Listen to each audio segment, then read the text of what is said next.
의원님 질의해 주시기 바랍니다. 707 단장님, 예. 굉장히 어려운 시간을 보내고 있을 거라고 생각하는데 저는 국조특위위원이면서 국방위위원이고 또 그 이전에 군인이었기 때문에 707 단장이 지금 하고 있는 발언이 지금 현재를 모면하기 위한 것이 아니라 정말 국민을 위해서 정직하게 우리 육사의 신조가 있잖아요. 육사의 신조.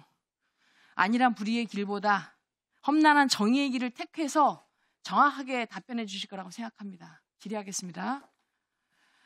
12월 6일 날 유튜브를 찍은 정황에 대해서 민주당 의원들께서는 뭐라고 그러셨냐면 그 전에 국방이 개최가 되지 않아서 항의 차원으로 특전사를 방문했다. 그러다 보니까 사령관이 유병수로 나와서 자연스럽게 찍게 된 것이다라고 답변을 했는데 지금 여태까지 그동안의 여러 의원님들의 질의를 보면 당시 곽종근 전 특전사령관과 707 특임 단장 합쳐서 그때 유튜브에 나가게 된 것을 사전에 인지하고 논의한 것 같습니다. 맞지 않습니까? 네, 맞습니다. 언제 그 내용에 대해서 상의를 했습니까?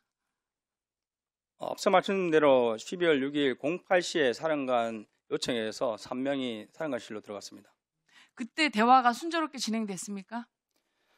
최초에는 저를 포함해서 모두 반대를 했습니다.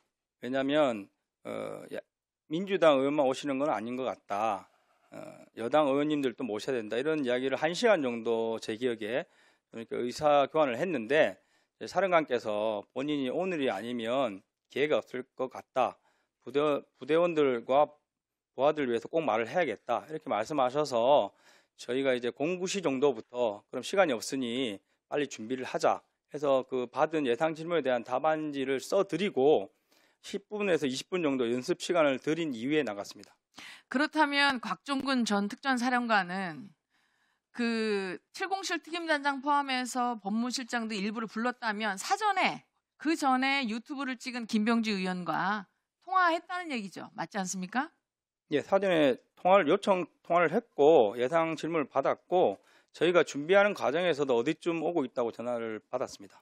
그렇다면 앞서 제가 말한 것처럼 12월 6일 날 국방위가 열리지 않아서 항의 방문을 하게 돼서 찍은 게 아니고 사전에 김병주 의원과 특전사령관이 사전에 전화해서 질의도 주고받고 유튜브도 찍겠다는 약속을 하고 시작된 거 맞지 않습니까? 예, 유튜브 촬영까지는 저도 잘은 모르나 항의 방문 형식으로 갈 테니 자연스럽게 나와라고 이야기했다고 합니다. 그리고 그 예상 질의를 가지고 답변을 준비했지 않습니까? 답변은 누구 주도하에 준비했습니까? 답변은 이제 법무실장이 손으로 작성해 드렸고 이제 사령관께서 먼저 이제 이야기하시면 거기에 대한 답변을 써드리는 형식으로 했고 결국 내용은 사령관 의지에 의해서 작성한 게 맞습니다. 예.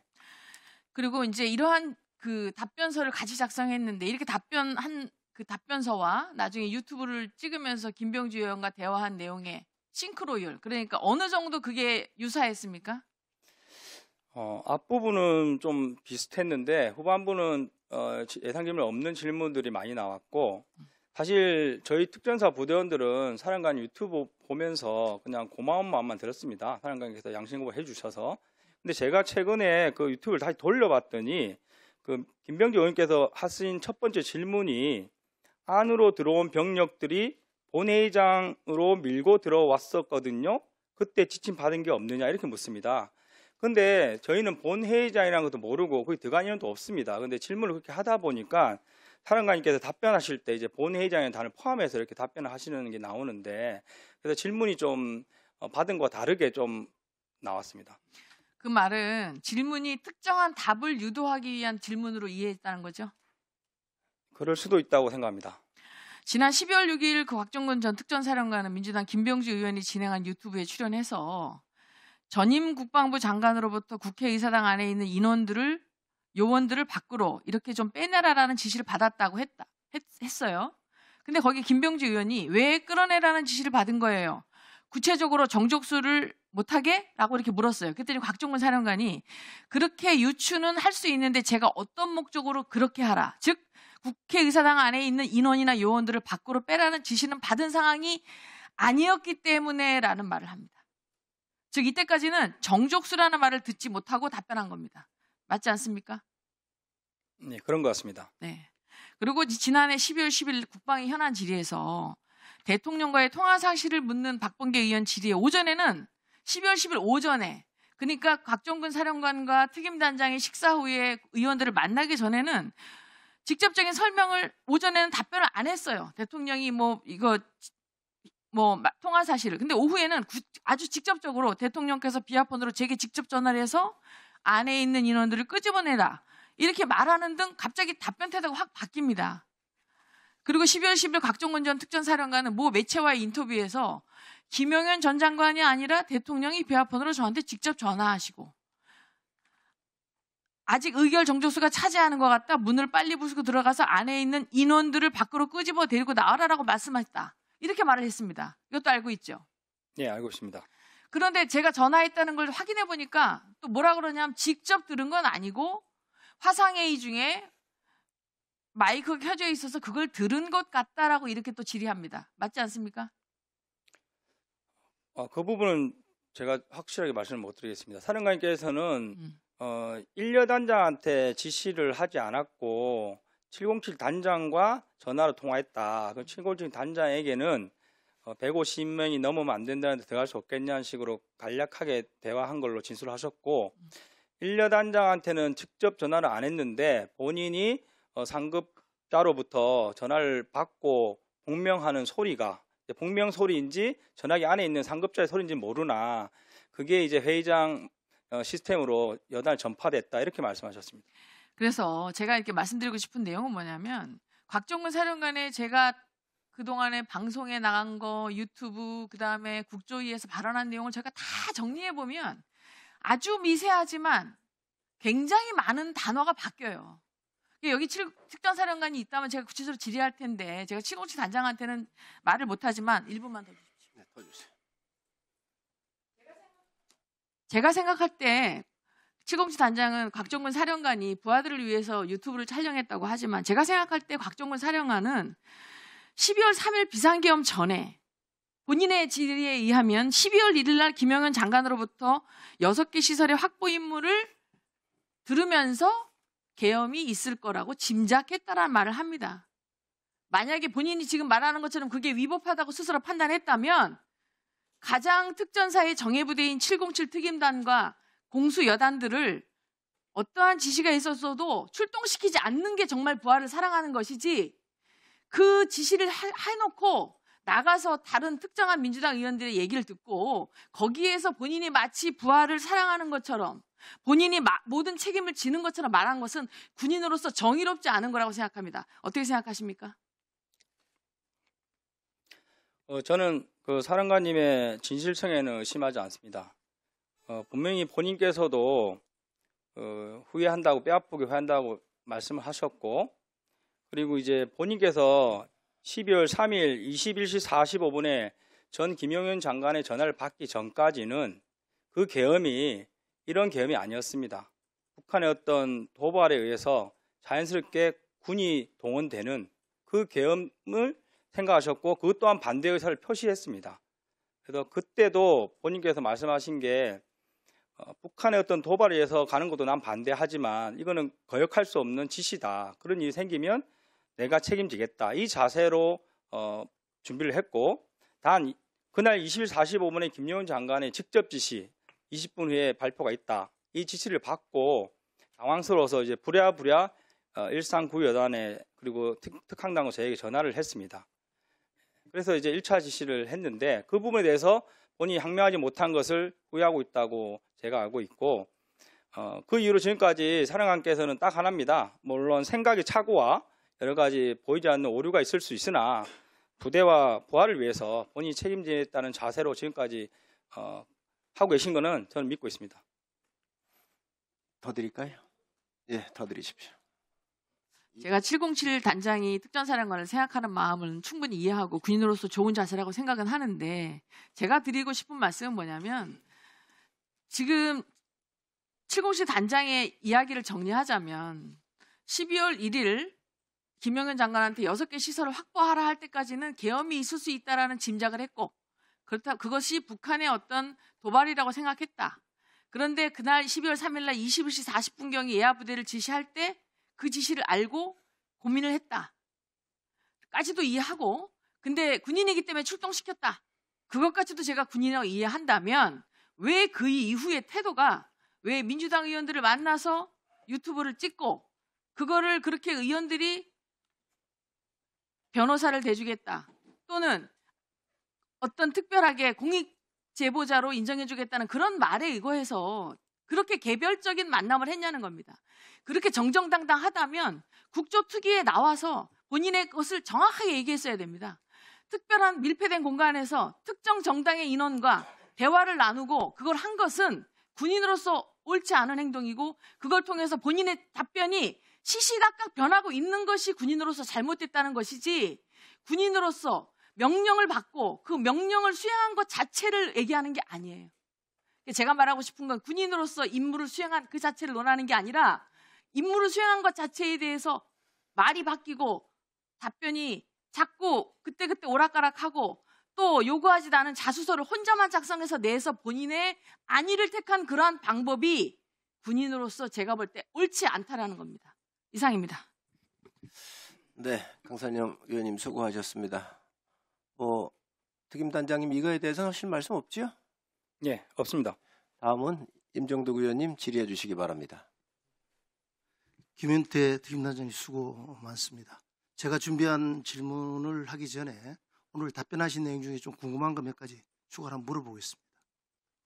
아까 답변 중에 12월 10일 국회 전체회의가 있을 때, 국방위 전체회의가 있을 때 아침에 일찍 도착해서 특전사령관하고 대화를 나눴다라고 했죠, 그죠? 그렇습니다. 그때 그 사령관이 민주당 프레임에 쓰여 계신데 중립적 입장을 좀 해줬으면 좋겠다라는 요구를 했다라고 했잖아요. 개인 의견을 들었습니다. 그렇죠. 그런데 그렇게 느끼게 된 배경이 좀 있나요? 배경 한 가지입니다. 12월 6일 날 김병지 의원 유튜브에 참석하셨기 때문에 여론이 그렇게 흘러가고 있었고, 그 부분에 대해서 제가 강조를 드렸습니다. 예. 그 다음에 12월 10일 점심을 먹고 나서 그 휴식 시간 중에 이제 의원도 들어오고 전문위원도 들어와서 쭉 이야기를 아까 하셨는데, 그 내용 중에 이제 모 회사의 변호사를 지원해 주겠다라고 이야기를 했다 그랬잖아요. 그 누가 한 이야기죠? 제 기억에는 부승찬 의원께서 말씀하셨습니다. 그게 그 약속대로 지원이 됐나요?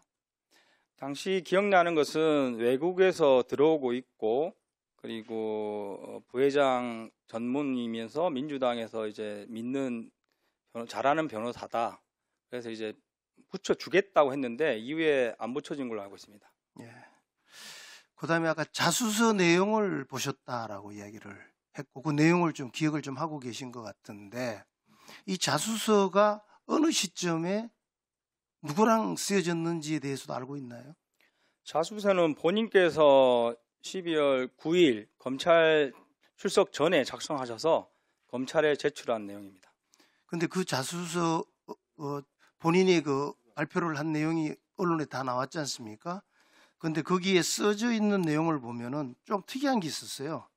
우리 그 김현태 단장이 주장하는 내용과 좀 다른 부분과 이야기를 쭉 하면서, 저희 자수서 내용 시점과 내용에 대해서 김현태 단장이 잘 모르기 때문에 그럴 것이다, 이렇게 이야기를 하고 있어요. 그 문장 기억나죠? 예, 사실 그 12월 10일 방에 있을 때는 저는 자수서에 대해서는 몰랐습니다. 단 제가 이후에 확인한 자수서 내용과 10일 날 박범계 의원을 만나고 오후에 진술한 자수서 내용이 다르다는 말씀을 조금 전에 드린 겁니다. 그렇죠. 그 지금 여기에서 문장이 이상한 게 뭔가 하면은, 그 내용을 보면은 저희 자수서 작성 시점과 내용을 이렇게 하거든요. 저희라는 소리는 혼자가 아니에요. 내가 한 자수서가 아니고 저희 자수서 내용과 시점에 대해서 이렇게 기술을 하고 있거든요. 이건 복수입니다. 그래서 누구랑 상의를 하면서 이걸 썼느냐 하는 부분들이 첫 번째는 궁금한 거고, 두 번째는 최초에 확인했던 자수서하고 박범계 의원 이후에 또 한 내용하고 지금 말이 많이 바뀌었다 그랬잖아요. 진술 내용 자체가. 예, 단어가 좀 바뀌었습니다. 그 다음에 자수서가 하나가 아니고 3개 있다는 내용 혹시 알고 계세요? 예, 이야기는 들었고, 네. 두 번째, 세 번째 자수서는 제가 확인하지 못했습니다. 그건 시점도 잘 모르시는 겁니까? 시점은 한참 이후로 알고 있습니다. 그 부분도 한번 좀 관심을 우리가 가져야 될 부분인 것 같아요. 자수서를 같은 내용에 대해서 다른 시점에서 3번을 쓴다는 게 과연 제가 알기로 이제 검찰과 군 검찰에 여러 차례 출석을 했습니다. 예. 그래서 그 검찰에 출석할 때 첫 번째 출석할 때 첫 번째 자수서를 가져갔고 그 이후 출석 때 두 번째, 세 번째를 가져간 걸로 알고 있습니다. 그 내용들이 지금 바뀌고 있는 거라는 거죠. 알겠습니다. 지금 쭉 진술하신 내용을 봤을 때 이 국회의사당으로 출동하면서 비로소 국회의사당으로 오는 걸 알았고 봉쇄, 그죠? 이 통제 임무를 받았다라고 이야기를 했는데 그 시점이 정확히 언제쯤 되는 거죠? 저희는 출발할 때부터 네. 건물 봉쇄와 확보였고 예. 저희 부대원들은 국회 도착해서 국회 온 줄 대부분이 알았습니다. 그러면 707 단장도 그 오기 전까지는 국회의사당에 대한 어떤 임무와 관련된 사전 단편 명령이나 뭐 이 국회의사당에 대한 설계라 아니면 와서의 행동 요령이라든가 계획 이런 것들을 전혀 생각해 본 적이 없다. 단지 봉쇄만 지시를 받았다. 이렇게 이해하면 됩니까? 예, 제가 임무를 받은 것은 대통령님 대국민 담화 이후인 22시 31분에 안보폰으로 지시를 받았습니다. 뭐 저도 이제 군 생활을 오랫동안 했기 때문에 아주 이례적인 상황으로 제가 이해가 돼요. 우리가 하다못해 훈련 하나를 하더라도 사실은 그 훈련과 관련된 상황을 부여를 받고 단편 명령을 받고 그 명령을 수행하기 위해서 계획을 수립하고, 그죠? 그 계획을 임무 수행하기 위한 각간의 임무들을 부여하고 훈련을 하잖아요. 그리고 훈련을 나오죠, 실제로. 작전은 이 절차가 좀 더 치밀하게 이루어지지 않습니까?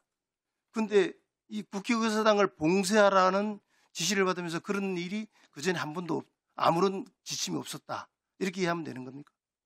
네, 그렇습니다. 그래서 사실 저희 부대원들도 복귀 이후에 이게 뭐냐 이런 식으로 약간 왜 우리가 갔지, 왜 보냈지 이런 의구심을 많이 가졌습니다. 그러니까 완전히 이례적인 상황이다. 네. 이해하면 되는 거고 그것을 이해할 때 비로소 그 당일날 707 부대가 투입돼서 나갈 때까지 보였던 모습 속에서 우리 국민들이 의아하게 느꼈던 부분들이 이해가 되는 부분들입니다.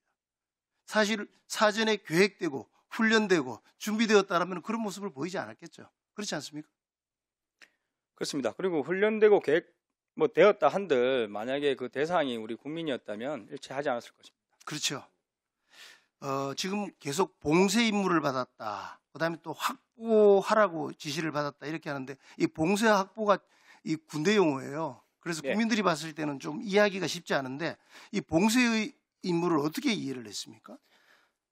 저도 언론에서 그 차이를 보긴 봤으나 제가 그냥 군인으로서 받아들인 것은 봉쇄는 건물을 완전히 막으면 된다. 그래서 저희가 가지고 있던 게 케이블 타이밖에 없었습니다. 문을 잠글 수 있는 다른 도구 없다 보니 제가 출동할 때 케이블 타이를 좀 더 챙겨라. 그래서 외곽에서 문을 다 잠그려고 했고 확보는 이 봉쇄가 완료되면 사령관께 보고 드려서 이제 건물이 봉쇄됐습니다 하고 추가 지침을 받아서 필요한 사람은 들어오고 필요한 사람 못 나가도록 통제하는 것이 확보라고 이해를 했습니다. 그러면은 결과적으로 봤을 때 최초의 임무를 봉쇄로 받았는데 와서 보니까 뭐 민간인들도 많고 사람들이 미리 다 와 있고 이렇게 하다 보니까 그 자체를 막을 수 있는 상황은 아니었으니까 이걸 이제 방어한다는 의미로 이해를 좀 했다라고 이해를 할 수 있나요? 그러니까 필요한 사람들은 들어보내지만은 위해할 수 있는 리스트들이라든가 이런 것들은 또 이 못하게 하는 그런 임무 정도로 이해를 했다 이렇게 봐야 되겠군요. 네, 군인으로서 그 부분은 당연히 포함되고 저희는 이제 봉쇄 임무를 마치기 전에 상황이 종료한 것으로 말씀드릴 수 있습니다. 그렇게 알겠습니다. 다시 또 질문하겠습니다. 네. 제가 좀 하나 여쭙겠습니다. 그 차관님, 예. 그 12월 6일인가요? 우리 곽종군 특전사령관이 김병주 의원 유튜브에 출연을 하지요. 예. 자, 그런데 김병주 의원하고 곽종군 사령관하고는 전에 근무를 사령관과 작전처장인가 이거로 근무한 적이 있지요. 예. 그렇게 알고 있습니다. 그런데 제가 궁금한 거는 그런 거는 개의하지는 않습니다. 문제는 뭐냐면 지금 곽종군 사령관은 현직 신분이잖아요. 예, 그렇죠? 김병주 TV는 개인 TV란 말이에요. 그것도 야당 정치인의 개인적으로 운영하는 TV예요. 여기에 군인의 신분인 사람이 TV에 나갈 수가 있습니까? 없습니까? 나가기 위해서는 관련된 승인 절차를 밟아야 됩니다. 그게 군인복무법 17조인가요? 예, 그렇습니다. 그럼 그거 분명히 어긴 거 맞지요? 예, 뭐, 그러면 그 이후에 국방부에서 이런 부분에 대해서 경고를 주거나 아니면 조사를 왜 나갔는지에 대한 조사를 해서 그 결과 보고 받으시는 적이 있나요? 없습니다. 그렇게 하지 않은 이유는 이 사안 자체가 그거보다 훨씬 더 엄중한 사안에 관련돼 있는 거기 때문에 그러한 군인복무 규율에 나와 있는 기본법에 나와 있는 규정 하나를 어긴 것에 대한 징계 절차는 추후에 처리할 수 있는 문제고 그 위에 본인들이 이제 수사 집중되는 이런 것들이 있었기 때문에 그렇게 하지 않았습니다. 뭐 거기에 나간 것은 뭐 곽종근 사령관뿐만이 아니라 수방사령관 지금 여기서 진술하고 있는 특임 단장도 그런 절차들을 다 무시하고 지금 언론에 가서 자기들 입장을 얘기를 했고 그렇기 때문에 거기에 대해서는 추후에 정확하게 그 사안들이 수사 결과 진행된 다음에 제가 인사적 차원에서 조치를 할 때 그 문제를 따질 것입니다. 제가 지적하는 지점은 뭐냐면요. 곽종근 사령관이 제일 먼저 나갔을 거예요. 그러면은 우리 권한대행 같은 경우는 다른 사람이 나가지 않도록 예방적 조치해서 야 이거 나가면 안 된다라고 경고를 했어야죠. 자 그런데 10일 날 국방위가 열리고 있었거든요. 이 자리에서. 그날 오래 했기 때문에 점심시간이 아마 좀 늦게 했을 거예요. 점심 식사를 하고 우리 특임단장이 아는 분이 민주당 보좌관이어서 한 분밖에 없다는 거잖아요. 그래서 사령관을 위해서 좀 휴식할 수 있도록 공간을 마련을 좀 해줄 수 있느냐 이렇게 문의를 하니까 이 공간에 3층의 공간을 마련해 휴식을 취하고 있었단 말이죠. 거기에 민주당 이상엽 전문위원이 먼저 들어갔어요. 그리고 부승찬 의원이 또 들어왔고 박범계 의원이 들어왔고 전화해서 변호사들이 들어왔고 자 제가 지적하는 지점은 이겁니다. 10일 날도 또 이렇게 만났어요. 곽종근 사령관이 먼저 요청한 게 아닙니다. 박범계 의원은 곽종근 사령관의 요청에 의해서 만났다 그랬거든요. 그런데 김원태 특임단장이 그 옆에 같이 있었잖아요. 그런데 요청을 안 했는데 여기서 온 거예요. 직접 쳐들어간 거예요. 그리고 또 거기서 만났고 여러 회의들이 있습니다. 제가 그건 뭐 언론에 다 발표를 했으니까 뭐 굳이 제가 두 번째 얘기는 안 해도 될 것 같고 문제는 뭐냐. 6일 날 김병주 TV에 나갔을 때 우리 대항을 비롯한 그래도 몇몇 안 되는 지도부가 나가면 안 된다라고 얘기를 했어야 다른 분들도 안 나갔었고 10일 날도 안 만나는 거예요. 아니 군인 복무기본법에 우리가 만날 수가 없다. 그러니 상임위 중이고 여기에서 물으셔라 이랬으면 지금 어떤 것으로부터도 이게 오염이 안 되고 제대로 갈 수 있었다. 이 부분에 대해서는 우리 군이 다음에 인사조치하는 것도 중요한데 그보다 사전에 막을 수 있었던 것들을 못 막았다는 거예요. 제가 지적하는 지점이 잘못됐습니까?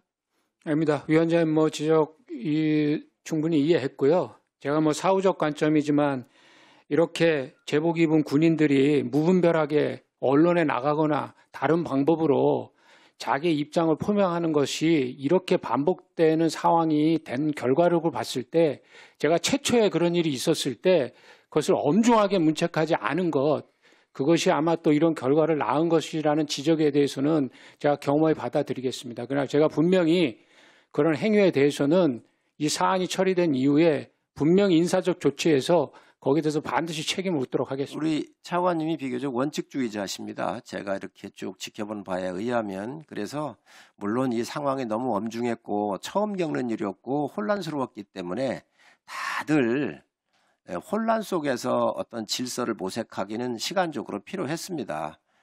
하여튼 앞으로 이런 지점을 잘 보셔가지고 지금 군을 이끌고 계시기 때문에 정확하게 지침을 내려주십사는 말씀 또 하나를 드립니다. 그리고 우리 특임단장님, 제가 궁금한 게 좀 하나 있어요. 용산 전쟁 기념관인가 거기서 회견을 한번 하셨었잖아요. 예, 그렇습니다. 장소가 제가 맞는지 모르겠어요. 맞나요? 예, 그 당시 그때는 국방 컨벤션에서 하려고 했는데 장소가 용산 전쟁 기념관 야외로 바뀌었습니다. 거기서 기자회견을 하셨었죠? 예. 그때 기자회견한 거는 본인의 자의로 가신 건가요? 아니면 누가 다른 분들이 요청에 의해서 좀 해라 해서 하셨던 건가요? 자유로 갔습니다. 자의로 하셨었던 그때 목적은 뭐였죠? 12월 6일 날 사령관께서 직무 배제되셨고 12월 7일 토요일 날 139 여단장이 직무 배제가 됐습니다. 그리고 이제 제가 월요일 날 직무 배제된다는 이야기가 나왔습니다. 다른 건 없었습니다. 제가 뭐 규정을 모르는 사람도 아니고 보고를 하고 하는 게 규정이나 거기에 대한 책임은 당연히 나중에 지겠다는 자세로 우리 부하들에게 억울한 점에 대해서는 국민들께 설명을 드려야 했고 부하들에게 미안하다는 말은 해야 했습니다. 부하들에게 미안했고 이분들한테 전달할 방법이 없어 그리 하셨다 이렇게 이해하면 되겠습니까? 그리고 자의적으로 가셨다 이렇게 이해하면 되지요? 예, 그렇습니다. 예, 알겠습니다. 또 질의하실 의원님들 한기 의원 질의하시기 바랍니다.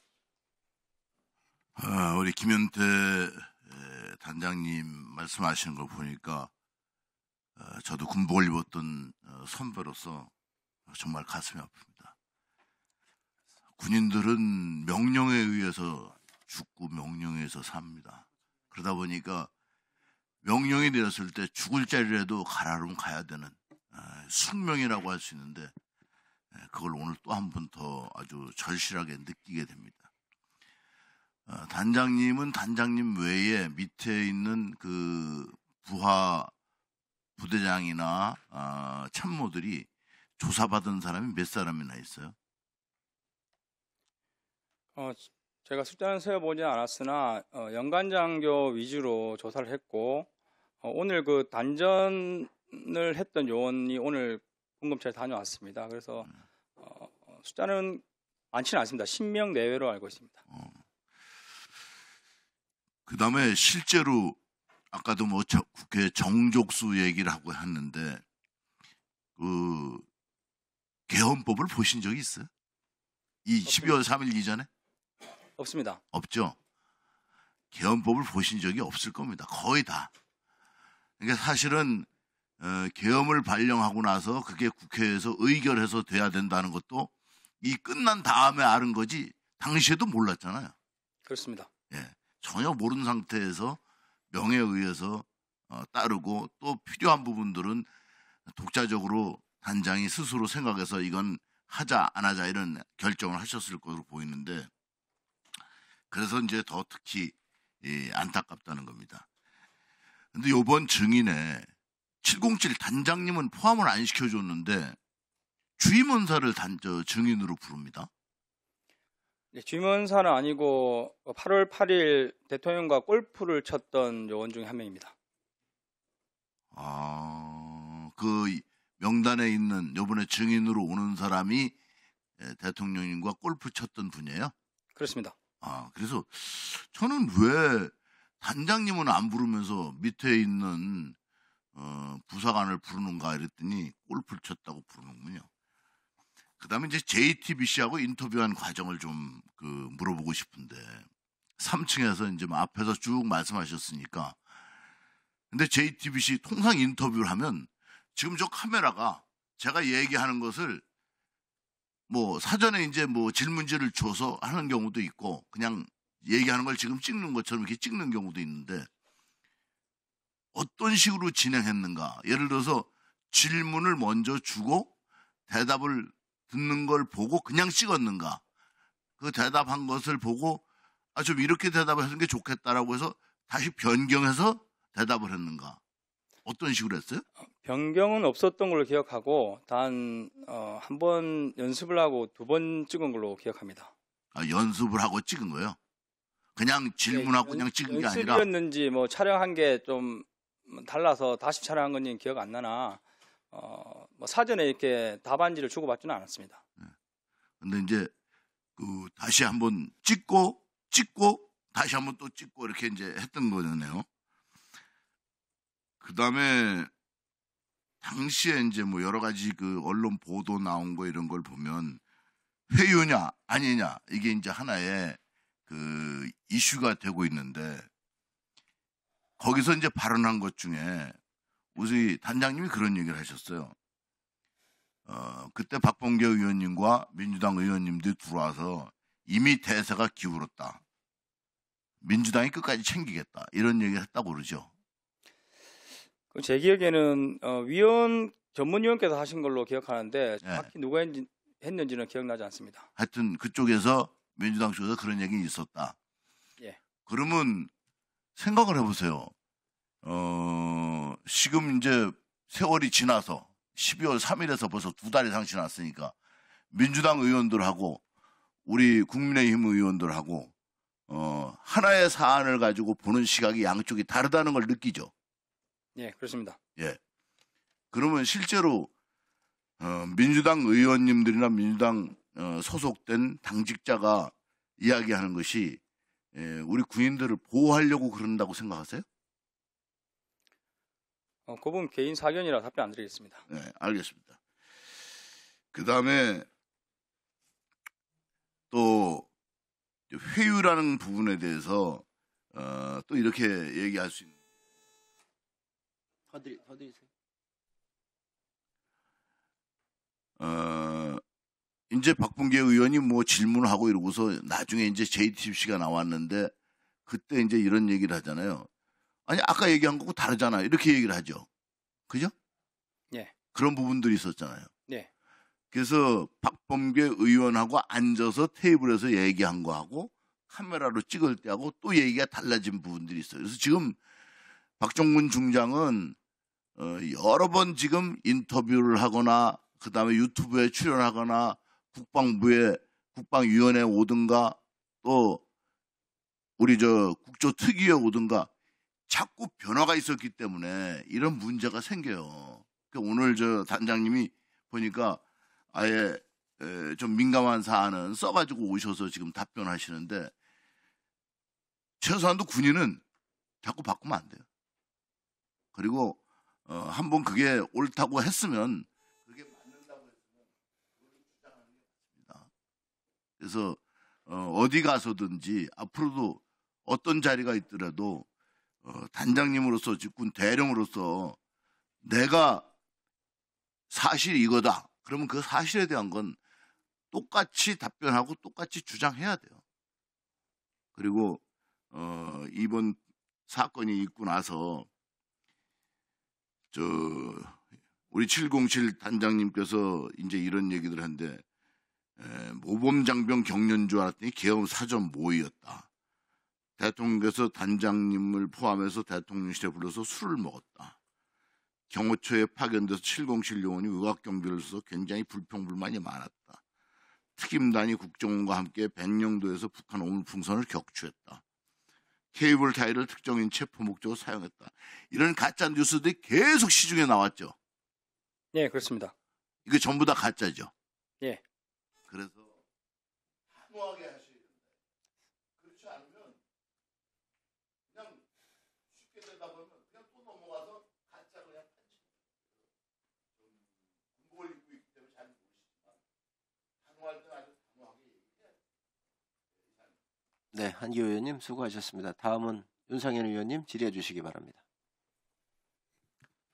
단장님, 그 12월 6일 날 김병주 의원 개인 유튜브 촬영할 때 같이 가시지 않으셨습니까? 그 예, 자리에 인터뷰장은 안 갔고 예. 사전 준비할 때만 같이 있었습니다. 준비할 때. 근데 준비하면서 사령관한테 왜 이걸 민주당 의원 두 분을 불러놓고 하느냐.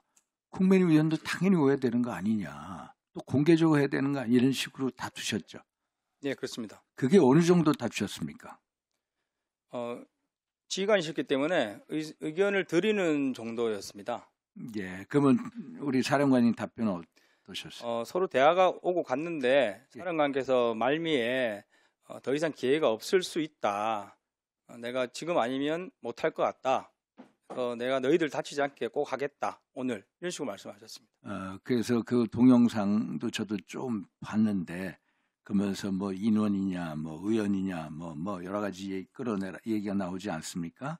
예. 그래서 특히 그 자리에 박선원 의원에 대해서 좀 전에 우리 존경하는 한교 의원님께서 말씀하시니까 다수의 가짜 뉴스를 퍼뜨렸다라는 거죠. 네, 그렇습니다.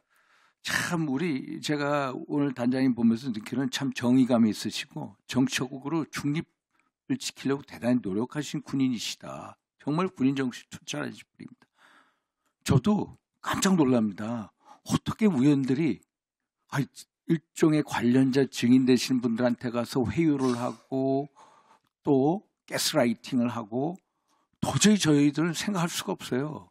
그래서 아마 느끼는 정의감에서 도대체 이 민주당 의원분들의 어떤 회유, 가짜뉴스 퍼뜨리고 선전하고 선동하고 저는 이런 모습을 보면서 저도 까무러칠 정도로 정말로 이 국회에 이 수준이 이것밖에 안 되나. 진실은 가려져 있고 오직 정권 찬탈, 이 목적만을 위해서 질주하는 분들을 보면서 야 어떻게 저렇게 양심을 번질 수 있나. 그래서 정말로 이 국회와 나라를 바로 세운다는 입장에서 느낀 걸 한번 좀 말씀 좀 한번 해주시고 끝내겠습니다. 네, 언론에서 다수의 가짜뉴스가 나왔습니다. 제가 뭐 707 제외한 것까지는 말씀드리기 곤란하나 707 부분은 여러 루트로 이야기했으나 결국 아무런 대응이 없었습니다. 사실 저는 국방부에서 공식적으로 군 관련된 가짜뉴스를 그때그때 시기적절하게 대응을 했으면 했으나 그 시스템이 작동이 안 된다고 생각을 했고 저를 포함한 많은 군인들이 이제 정치적 중립에 대해서 생각을 많이 합니다. 그래서 평소에 정치 관련된 뉴스를 잘 안 보고 관심을 가지지 않습니다. 마치 그게 정치적 중립인 양 믿고 있으나 제가 이번 사건을 경험하면서 정치적 중립을 지키려면 정치 잘 알아야 되겠다. 정치를 몰랐기 때문에 이런 회유라든지 이런 말들이 돌고 실제 그게 뭐 어떻게 보면 해외에 비춰질 수 있는 본인은 진실대로 된다고 말을 하지만 그럴 수도 있겠구나 이런 생각을 많이 해보고 있습니다. 이상입니다. 수고하셨습니다.